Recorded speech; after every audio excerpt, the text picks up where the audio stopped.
ఇప్పుడు ఎక్కువగా పాపులర్ అయిన ఈ మోడల్ స్లీవ్స్ని ఏ విధంగా ఈజీగా కట్ చేసి స్టిచ్ చేసుకోవాలో ఈ వీడియోలో నేర్చుకుందాం. ముందుగా 4 మడతలతో నార్మల్ స్లీవ్స్ ఏ విధంగా అయితే కట్ చేసుకుంటామో ఆ విధంగా మెజర్మెంట్ తీసుకొని నార్మల్ హ్యాండ్స్కి కట్ చేసుకోవాలి. కింది వైపు స్లీవ్ తిరగేసుకోవడానికి 1/2 ఇంచ్ మార్కింగ్ చేసి పై వైపున మనం లెంత్ ఎంత అయితే ఉందో అంత మార్కింగ్ చేసుకోవాలి. అలాగే చంక డౌన్ కూడా మార్కింగ్ చేసుకోవాలి. ఈ విధంగా మార్కింగ్ చేసుకున్న తర్వాత నార్మల్ స్లీవ్ ఏ విధంగా అయితే కట్ చేస్తామో ఆ విధంగా కట్ చేసిన తర్వాత ఈ మిగతా పీస్ని సైడ్ జాయింట్కి వాడుకోవాలి. ఇక్కడ ఎక్స్ట్రా క్లాత్ అవసరమైతే స్టిచ్ చేసుకోవచ్చు, లేకపోతే వదిలేయచ్చు. పేపర్ కటింగ్ ఏమీ లేకుండా ఈజీగా ఈ స్లీవ్స్ని ఎలా కట్ చేసి స్టిచ్ చేసుకోవాలో ఇప్పుడు చూద్దాం. నార్మల్ స్లీవ్స్ని ఈ విధంగా కట్ చేసుకున్న తర్వాత ఇలా షేప్ కూడా తీసుకొని తర్వాత బ్లౌజ్ పీస్లో వచ్చిన అంచుని ఫస్ట్ ఎంత ఉన్నది చెక్ చేసుకున్న తర్వాత అలాగే ఆపోజిట్ కలర్ క్లాత్ కూడా తీసుకోవాలి. ఈ విధంగా ఆపోజిట్ కలర్ క్లాత్ మనకి స్లీవ్ పొడవు ఎంత అయితే ఉంటుందో అంత తీసుకొని ఇలా డబుల్ ఫోల్డింగ్ మీద అయినా తీసుకోవచ్చు, లేక సింగిల్ లేయర్ అన్నా తీసుకోవచ్చు. ఇలా 2 పీసులని సమానంగా వచ్చే విధంగా కట్ చేసుకున్న తర్వాత ఇప్పుడు టేప్ తీసుకొని ఈ 2 పీసుల్ని చెరొక వైపు వస్తాయి కాబట్టి రెండింటిని కలిపి సమానంగా ఉన్నాయో లేదో చెక్ చేసుకొని వీటిని రెండింటిని కలిపి స్లీవ్స్ ఏ విధంగా అయితే కట్ చేస్తామో ఆ విధంగా సెంటర్లోకి ఫోల్డ్ చేయాలి. సెంటర్లోకి ఫోల్డ్ చేసిన తర్వాత రెండింటికి సెంటర్ పాయింట్ని పైవైపు కింది వైపు మనకి గుర్తుపట్టేకి వీలుగా కొంచెం పెద్ద డాట్ని వేసుకోవాలి, లేదా ఖర్చు పెట్టుకోవాలి, లేదా మార్కింగ్ అనేది వేసుకోవాలి.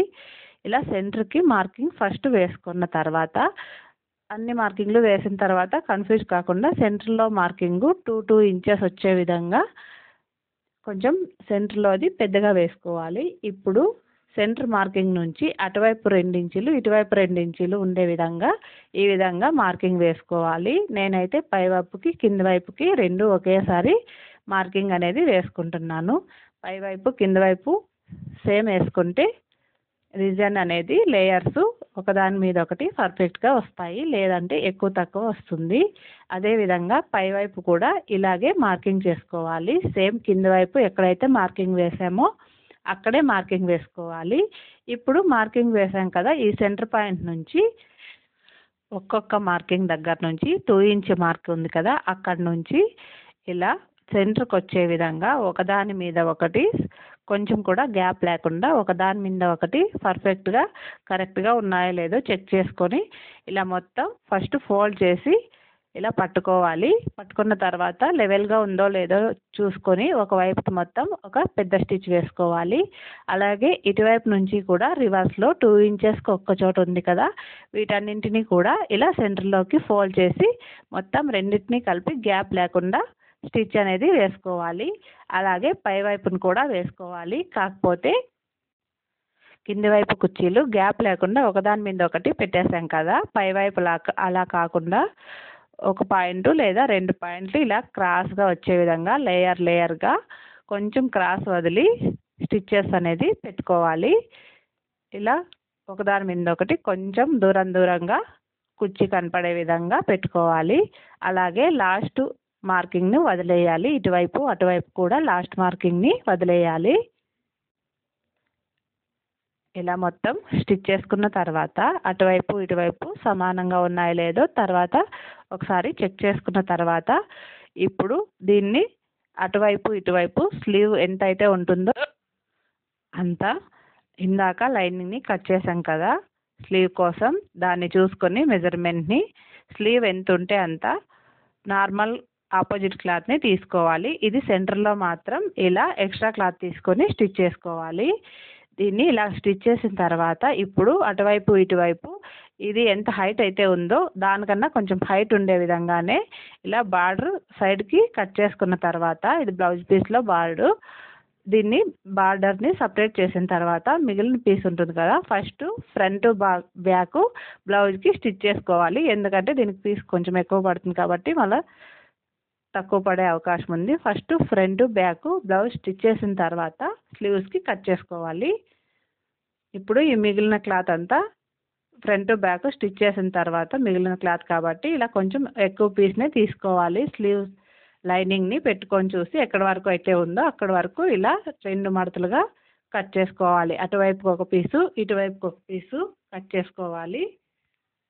ఇలా కట్ చేసిన పీస్ని అటువైపు ఇటువైపు ఈ రాణి కలర్ క్లాత్కి ఈ బ్లూ కలర్ క్లాత్ని అటువైపు ఇటువైపు స్లీవ్స్కి ఎలా అయితే జాయింట్ వేసుకుంటామో ఆ విధంగా ఇలా ఆపోజిట్లో పెట్టి రాంగ్ సైడు జాయిన్ చేసుకోవాలి. అటువైపు ఇటువైపు ఒక మార్కింగ్ వదిలేసాం కదా, ఇంతవరకు మార్కింగ్ చేసింది 2 ఇంచెస్ మార్కింగ్ చేసింది ఒకటి వదిలేసి పెట్టుకున్నాం కదా, అది ఇప్పుడు ఎలా అడ్జస్ట్ చేసుకోవాలో చూద్దాం. ఇలా కొంచెం క్లాత్ ఎక్కువకి పైకి కిందికి కొంచెం ఎక్కువే వదులుకోవాలి. ఎందుకంటే క్రాస్ వస్తుంది కాబట్టి స్లీవ్ రెడీ అయిన తర్వాత దీన్ని ఎక్స్ట్రాని కట్ చేసుకోవాలి. ఇప్పుడు అటువైపు ఇటువైపు జాయిన్ చేసిన తర్వాత కింది వైపు సుమారు కొంచెం క్రాస్ తీసుకోవాలి. పై వైపున మాత్రం అలాగే పెట్టుకోవాలి, లేకపోతే తర్వాత క్లాత్ తక్కువ వస్తుంది కాబట్టి ఇలా కింది వైపు కట్ చేసిన తర్వాత ఇందాక మార్కింగ్ చేసాం కదా దాన్ని ఇప్పుడు కుంచి పెట్టుకుంటే పర్ఫెక్ట్గా వస్తుంది. అప్పుడే పెట్టేస్తే జాయింట్ చేసేకి ఇబ్బంది అవుతుంది కాబట్టి అప్పుడు జాయింట్ అనేది చేయలేదు కాబట్టి వదిలేసాము. ఇప్పుడు ఇలా కుట్టు కనపడకుండా దీన్ని లోపలికి ఫోల్డ్ చేసి స్టిచ్ చేసుకోవాలి. అలాగే పై వైపు కూడా స్టిచ్ కనపడకుండా ఇలా లోపలికి ఫోల్డ్ చేసి స్టిచ్ చేసుకోవాలి. ఇలా అటువైపు ఇటువైపు స్టిచ్ చేసుకున్న తర్వాత దీన్ని ఇప్పుడు లైనింగ్ పీసు కట్ చేసుకున్నాం కదా, స్లీవ్ ఏ విధంగా ఉంటే అలా దాని మీద దీన్ని సెంటర్ పాయింట్కి పెట్టి స్టిచ్ చేసుకోవాలి. ఫస్ట్ పై వైపున ఈ డిజైన్ని స్టిచ్ చేసుకున్న తర్వాత కింది వైపు బార్డర్ని తర్వాత స్టిచ్ చేసుకోవాలి. ఇలా మొత్తం స్టిచ్ చేసుకున్న దీన్ని సెంటర్లో మార్కింగ్ చేసుకొని పై వైపున చాలా ఎక్స్ట్రా ఉంటే దాన్ని కొంచెం కట్ చేసుకోవాలి. ఇలా ఎక్స్ట్రా ఎక్కువ ఉన్న క్లాత్ని మాత్రమే కట్ చేసుకోవాలి, షేప్ అనేది తీయకూడదు. ఇప్పుడు దీన్ని లైనింగ్ పీస్కి సెంటర్లో మార్కింగ్ చేసాం కదా, అక్కడికి ఈ సెంటర్ పాయింట్ని ఇలా మార్కింగ్ చేసుకొని అటు ఇటు రాకుండా అటాచ్ చేసుకోవాలి. ఇప్పుడు అటువైపు ఇటువైపు కొంచెం క్రాస్ అనేది వస్తుంది, దాన్ని ఇది మొత్తం స్టిచ్ చేసిన తర్వాత పై వైపున్న క్రాస్ని కట్ చేసుకోవాలి. కింద వైపు క్రాసు కింద బార్డర్ స్టిచ్ చేసిన తర్వాత కట్ చేసుకోవచ్చు, లేకపోతే బార్డర్ లోపలికి వేసి స్టిచ్ చేసుకోవచ్చు. ఇలా మొత్తం స్టిచ్ చేసిన తర్వాత కొంచెం క్రాస్ మిగిలిపోయింది కదా, దాన్ని కట్ చేసుకోవాలి. ఇలా కట్ చేసుకున్న తర్వాత ఇప్పుడు బార్ని కింద వైపు నుంచి నార్మల్ స్లీవ్స్ని ఏ విధంగా అయితే స్టిచ్ చేస్తామో ఆ విధంగా కింద వైపు బార్డర్ని తిరగేసి స్టిచ్ చేసుకోవాలి. స్టిచ్ చేసుకున్న తర్వాత మనకి ఈ పై వైపు గ్యాప్ అనేది కనపడకుండా ఆ బార్డర్ని స్టిచ్ చేసుకోవాలి. ఇలా ఎక్స్ట్రా క్లాత్ని స్టిచ్ చేసుకున్న తర్వాత కట్ చేసుకున్న తర్వాత షేప్ అనేది లైనింగ్కి ముందుగానే తీసాం కదా, అది సరిపోతుంది. ఇప్పుడు పై వైపున ఇలా రెడీ అయిపోయింది. కింద క్రాస్ ఎక్కువ ఉంది కదా, దాన్ని కట్ చేసుకోవచ్చు, లేదంటే బార్డర్ లోపలికి ఇలా వేసేసుకోవచ్చు. ఇలా పై వైపుది స్టిచ్ చేసేటప్పుడు సెంటర్ పాయింట్ కొంచెం అక్కడ ఇక్కడ వెళ్ళే అవకాశం ఉంది కాబట్టి సెంటర్లో ఇలా మార్కింగ్ వేసుకొని బార్డర్ని జాయిన్ చేసుకోవాలి. ఇలా రివర్స్లో బార్డర్ని జాయిన్ చేసుకొని దాన్ని తిరగేసుకొని కుట్టుకుంటే డిజైనర్ స్లీవ్స్ ఈజీగా ఏ మెజర్మెంట్ లేకుండా స్టిచ్ చేసుకోవచ్చు. నా వీడియో కనుక నచ్చినట్లయితే లైక్ చేయండి, షేర్ చేయండి. అలాగే ఏమైనా డౌట్లు ఉంటే కామెంట్ సెక్షన్లో కామెంట్ చేయండి. ఇలా తిరగేసుకొని స్టిచ్ చేసుకోవాలి.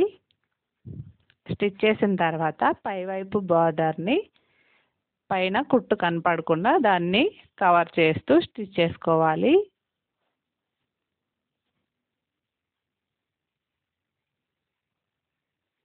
ఇప్పుడు పైవైపు ఇందాక స్టిచ్ చేసిన క్లాత్ని ఇలా లోపలికి తోసేసి మనకి బార్డర్ ఎంత సైజులో కావాలో అంత సైజు ఇలా ఫోల్డ్ చేసుకొని స్టిచ్ చేసుకుంటే చాలా ఈజీగా డిజైనర్ స్లీవ్స్ని కట్ చేసి స్టిచ్ చేసుకోవచ్చు.